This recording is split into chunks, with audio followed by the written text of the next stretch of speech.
Baik, bismillah, kita mulai tema creative thinking atau berpikir kreatif. Saya ulang sebentar ya, definisi berpikir itu.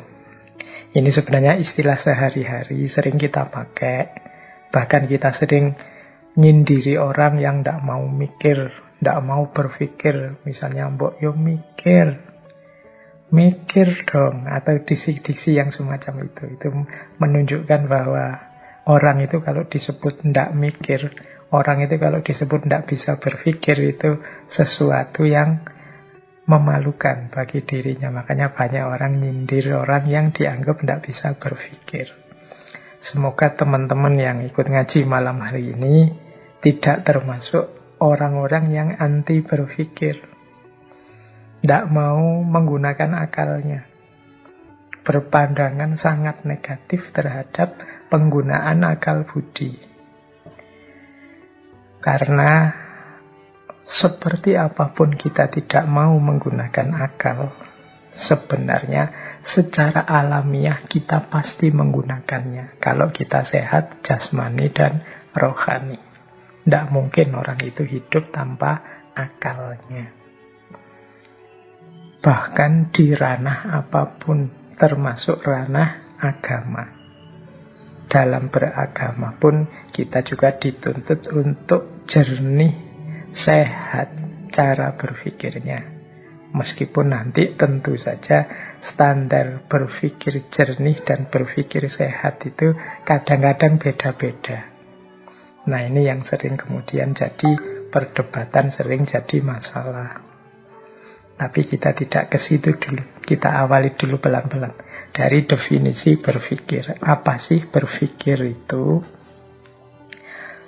Berpikir itu adalah proses kognitif terorganisir bertujuan yang kita gunakan untuk memahami dunia kita. Nah, perhatikan 3 ciri tadi ya. Kognitif, terorganisir, bertujuan. Kognitif itu berarti ada proses-proses akal yang bekerja, rasio yang sedang aktif dan sadar. Jadi yang pertama dia proses akal, proses rasio, proses kognitif sadar yang memang sengaja kita jalankan, kita hidupkan. Kemudian yang kedua terorganisir. Terorganisir itu ada tertibnya, ada urutannya. Tadi saya melihat apa, kemudian saya pahami sebagai apa, kemudian saya simpulkan berarti apa. Nah, itu namanya kan terorganisir. Saya melihat orang yang dadanya sesak misalnya. Kemudian saya pahami mengapa kok dia dadanya sesak. Oh, dia punya sakit asma. Kemarin katanya baru kontak dengan orang yang positif COVID. Kemudian hari ini dia mengeluh dadanya sesak, demam, macam itu kan. Terus kita menyimpulkan, oh mungkin dia tertular, oh mungkin dia terkena virus COVID. Nah, ini kan terorganisir. Jadi kalau dijelentrehkan bahasa Jawanya, kalau dirangkai itu ada urutan-urutannya sebenarnya. Ketika kita menyimpulkan sesuatu secara sadar menggunakan akal kita, itu sebenarnya ada pola-polanya. Itu yang disebut terorganisir. Jadi tidak iseng, tidak asal, tidak sesuka-sukanya sendiri. Jadi ada patternnya, ada polanya. Itulah namanya berpikir. Dan yang ketiga, bertujuan. Jadi ada maksudnya. Mengapa sih kok tadi aku ingin tahu sebenarnya dia ini kena apa? Dia ini terserang apa? Itu kan ada tujuannya. Jadi mungkin tujuannya sekedar untuk tahu sehingga bisa menentukan sikapku padanya, atau tujuannya untuk bisa menjaga masyarakat sini biar tidak kena tertular juga, dan macam-macam. Itu namanya tujuannya. Jadi berpikir itu kognitif, terorganisir, bertujuan. Nah, ini kalau definisi dari bukunya seperti itu. Atau teman-teman bingung dengan penjelasan ini, tidak usah dipahami atau dihafalkan definisinya, disadari saja proses berpikir yang terjadi dalam diri kita. Caranya, misalnya ada orang punya tips seperti ini untuk mendeteksi kita ini berpikir apa enggak. Ada satu quotes yang bagus yang bunyinya begini: as you start asking question and seek answers, you are in fact thinking. Jadi begitu engkau bertanya dan mencari jawaban, saat itulah sebenarnya engkau sedang berpikir. Jadi definisi tadi mungkin susah dipahami, ya tidak harus dihafalkan, tapi sadarilah, oh ini lo mikir itu. Nah, untuk sadar bahwa ini sedang mikir itu caranya mudah, yaitu ketika kita sedang menanyakan sesuatu atau mencari jawaban sesuatu, saat itu juga sebenarnya kita sedang berpikir.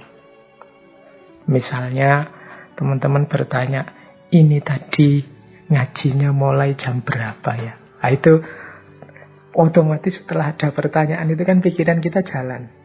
Oh, saya tadi juga tidak ikut mulainya, tapi biasanya ya kalau ngaji filsafat mulainya jam 8. Nah, ini jawabannya. Jadi dari pertanyaan kemudian ketemu jawaban, ini kan proses berpikir.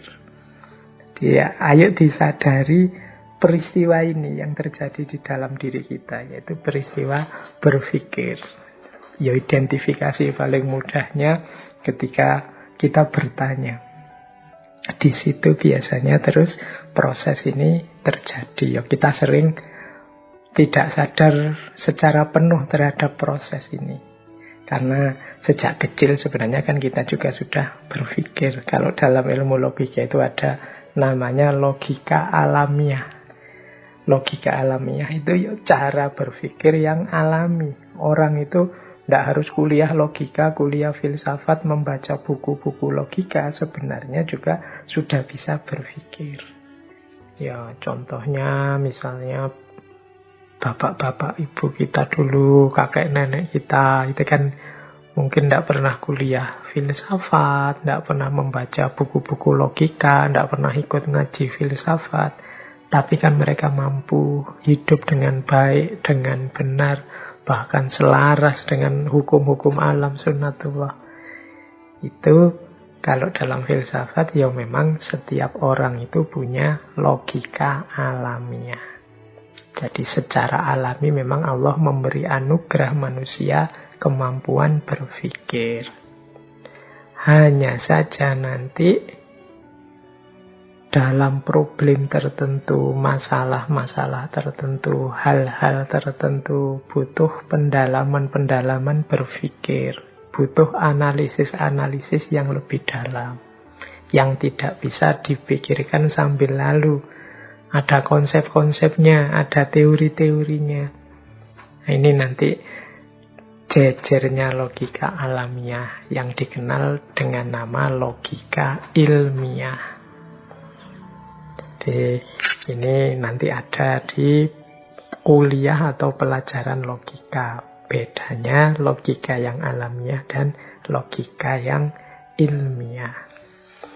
Jadi ada kan orang yang bilang, alah ngapain sih pakai belajar logika segala, belajar filsafat segala. Saya tidak pernah belajar filsafat juga bisa mikir.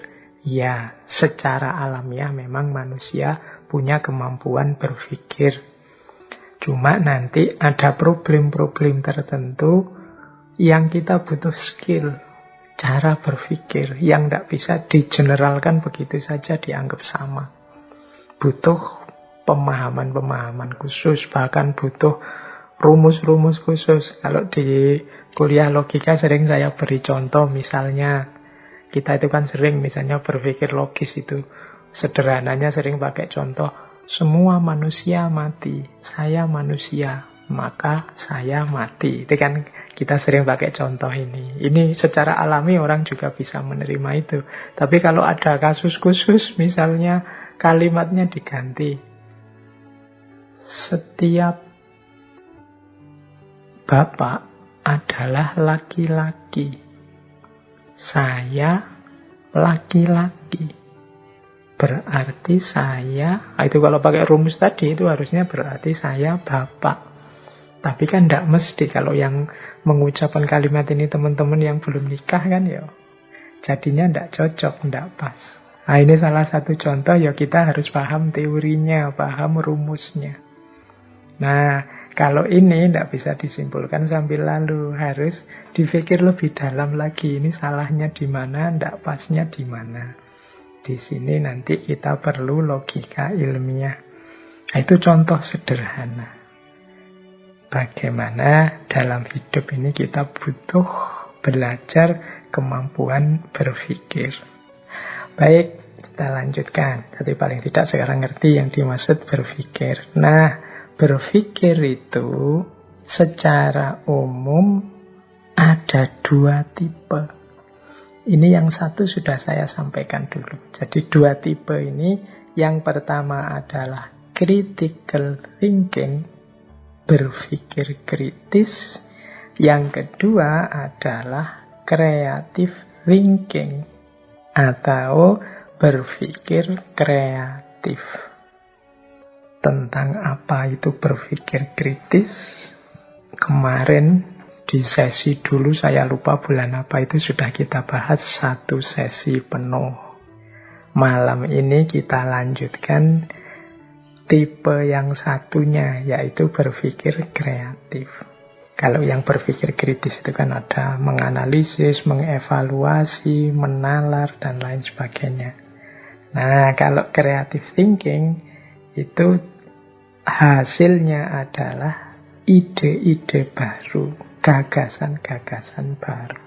Itu namanya creative thinking atau berpikir kreatif.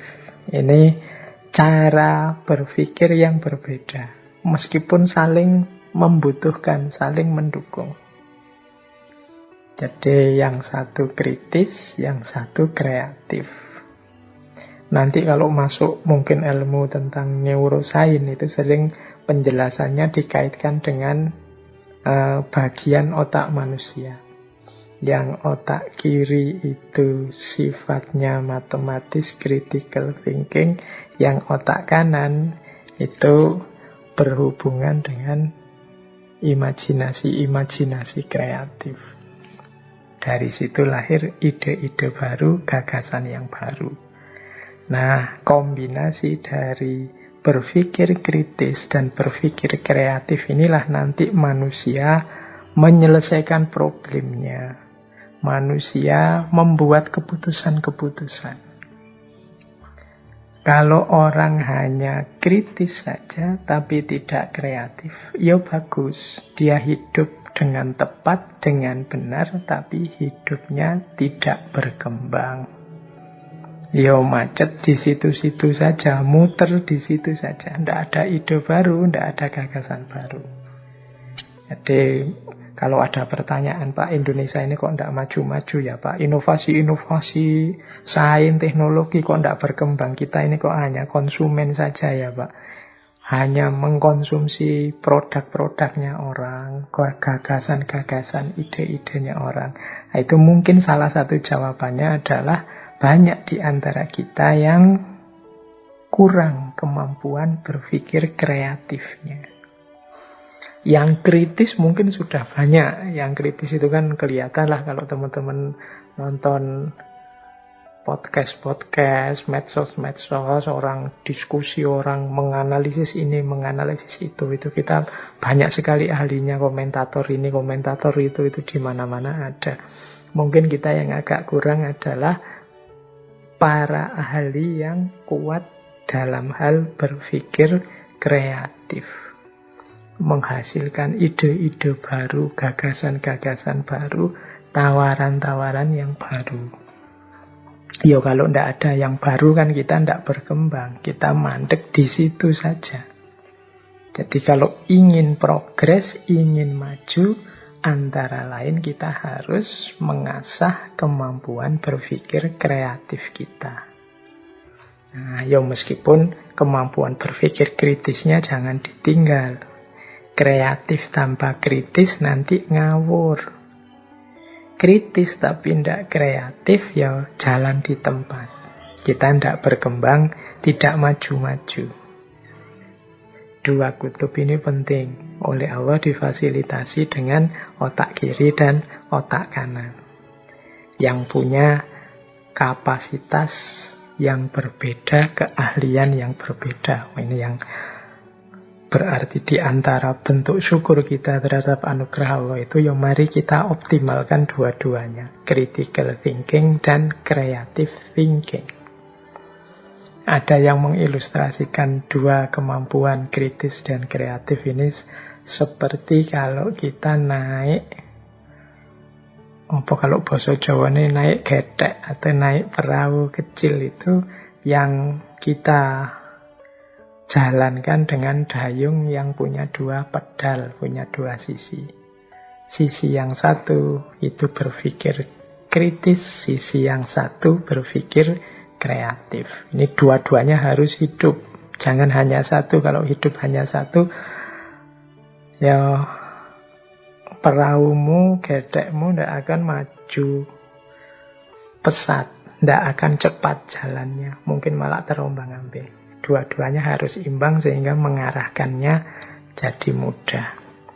Nah, jadi ini berarti berpikir itu penting, eksistensial, dengan dua tipenya, yaitu critical thinking dan creative thinking.